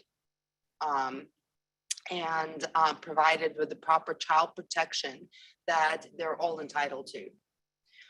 These systems should exist, and should exist urgently, actually, for all children who are unaccompanied who end up moving from country to country. The other part is women. As I've mentioned in my moderation before, there's a massive demand for Ukrainian women and children. It existed before the conflict started. In February this year, Ukrainian women were specifically targeted by trafficking networks, and the situation has gone exacerbated because of the demand. Because the conflict in Ukraine, sadly, has created this massive demand. I mean, Google searches galore, and trafficking is a business, and traffickers want to make money. And these people are just so horribly vulnerable. And these vulnerabilities are multifaceted. Many of the women crossing the borders have never crossed the border coming from Ukraine. There are different statistics, but we hear it's 80% of the women who have crossed have never crossed so yourself. So as you're sitting here, imagine, any of you, and I see it's mostly women here, but, you could also imagine your daughters or wives crossing, in the winter or at any other time, with whatever little you have, sending in these queues and going into complete situation where you don't know where you're going to stay. You don't know what your rights are. You're worried about your family back home. If you believe it or not, in some of the conversations we've had in these assessments, the big worry for a lot of these women is, how do I make enough money to get armored jackets for my husband's brothers and whatever else? And they take incredible risks in terms of employment to do so. So some of the recommendations would be very simple. Vetted housing for women and children. Because a lot of this housing is subsidized by governments. So we cannot have women and children live in situations where they're likely to be exploited. The other part would be also access to schools, kindergartens, nurseries, so that these children are not left unattended, or continue to get their education online, because online is also not a place of safety for many children right now. Another part would be employment. Especially within the EU, there's a massive need for workers, for employees.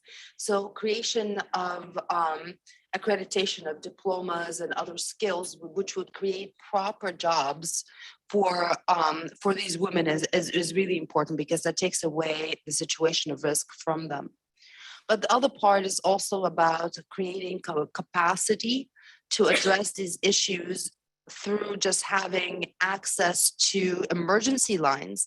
So even if you're a victim of trafficking or of other forms of sexual violence, wherever you are, and many of the EU countries, for example, now, and some of the bordering countries that are not EU countries, for example, like Moldova, have a major cross-section of the population which are Ukrainian speaking, or Russian speaking.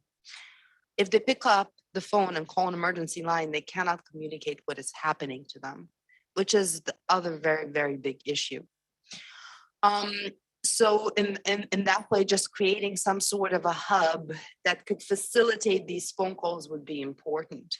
But the other part is creating actual response systems. We know these trafficking rings exist.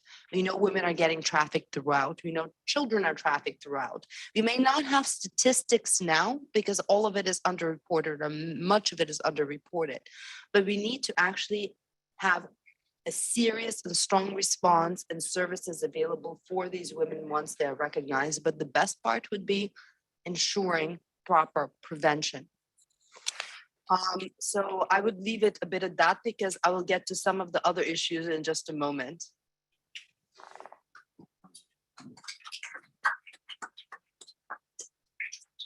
Thank you, all of you, for the work you do and for just coming forward to share your insights and taking out time when you really have so much to do on the ground. So we really are here to help and support and learn from you as we go along in tackling sexual violence in all our countries. I myself am a bit of a victim and survivor, not to the extent that we have heard today on our panel. But in my own country, I was a journalist and I was covering the demolition of a mosque by some vigilante group. And they tried to attack me because I didn't look like them. I was in jeans and a shirt and I had a hanky on my head. And they thought maybe I'm a Muslim reporter. I'm not, but they did think so. And I was very close to death. And while they were trying to strangle me, they were sort of molesting me at the same time. And what I found after that was that when I went to speak up in court and bear witness, I was gaslighted that it didn't happen to you. Where are your scratch marks? You're doing it for publicity. Of course, there were no systems in place to even talk about sexual violence at that time.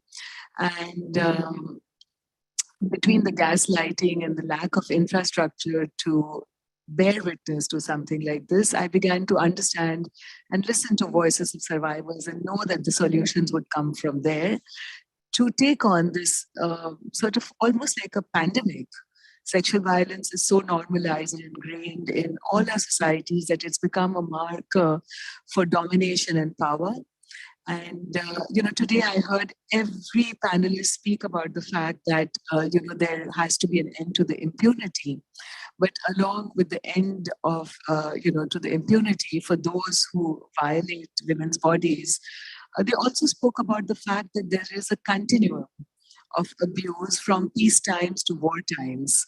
And it began with Purna saying that, and then of course continued with Fawzia from Afghanistan, who said that women there are living in an open prison, to Nihat, who spoke about what's going on in Ethiopia inside refugee camps and outside refugee camps, and what's the connection between the two places in terms of sexual violence and how the political leadership has even failed to address it. To Manaka, who spoke about Uganda, but she also spoke about her experiences as a victim of trafficking and how she had to face interrogation and how just her vulnerability was highlighted, not the points that she was making on how to tackle sexual violence. So the recommodification of women treated as objects rather than as agents is what we are hearing. And Mykola are trying to understand how to deal with this on the ground in a rapidly changing situation where numbers are underreported, where the might of a country with all its weapons and soldiers are taking on a smaller country. So here, we have heard a range of situations, a range of responses, many insights. And one of the things that I want to offer before we open up the floor to a Q&A is something very simple.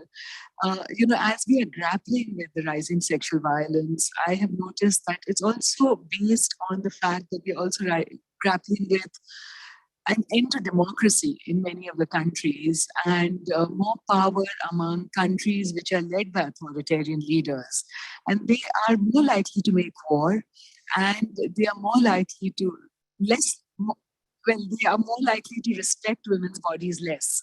And as we grapple with authoritarianism and fascism and an erosion of democracy, we are also going to see more wars everywhere because people will think they can walk into countries, they can violate women's bodies. And the control of women's bodies is where it all begins. Even in 1930s Germany, you may have noticed that Hitler told people in Germany when he was campaigning to get elected to power that they had lost the war because they lost control of the family. And they had lost control of the family because the women at that time in the Weimar Republic were more emancipated. So they said, you're not men anymore because the women, I will push women back to the Kinderkirche kitchen, is what Hitler said. And then he went on to actually push them back, win power, and invade countries around him. So unless we can make these connections and take back control of our bodies, we are going to have war after war, and we are going to have men who see power only based on these kinds of things, which is why I wanted to mention my own experience and talk about the fact that gender actually digs a trench into our brain, into which all other inequalities fall. And unless we can tackle the inequality of gender, we will keep making war again and again, even as we go forward. So just to sum up this very rich discussion about trafficking and sexual violence and armed conflict, the three things are interconnected, just as our bodily integrity and our democracy is interconnected. And now I open up the floor to questions. Before you do, I wanted to share actually talking about voices. OSCE ODIHR conducted a survey of Ukrainian women to bring their voices forward. So we've heard from around 1,000 women who left Ukraine. And just I will throw a few numbers because we do want to open up the floor to questions. But 6% of respondents experienced sexual harassment. An additional 3% received requests for sexual favors since leaving Ukraine. An additional 3% also noted that they have experienced domestic violence after leaving Ukraine, so in places where they were left to live, which makes them vulnerable to trafficking. 4% of respondents indicated that their children or children that they're responsible for experience bullying, discrimination, or harassment in schools, universities, or local community. And 2% experienced domestic violence since leaving Ukraine. More than this, 9% of the survey respondents have heard of cases of sexual violence of Ukrainian women. An additional 8% of survey respondents indicated that they've heard of domestic violence cases or other Ukrainian women and girls as well. And 8% further indicated that they have heard of instances related to sexual harassment. With regards to children, 5% of the respondents indicated that they have heard of cases related to the production of child sexual abuse materials of Ukrainian children, and an additional 4% indicated they've heard of cases of domestic violence experienced of Ukrainian children. And I could read on and on, but most of them do say that they have not had really any sufficient information on human trafficking.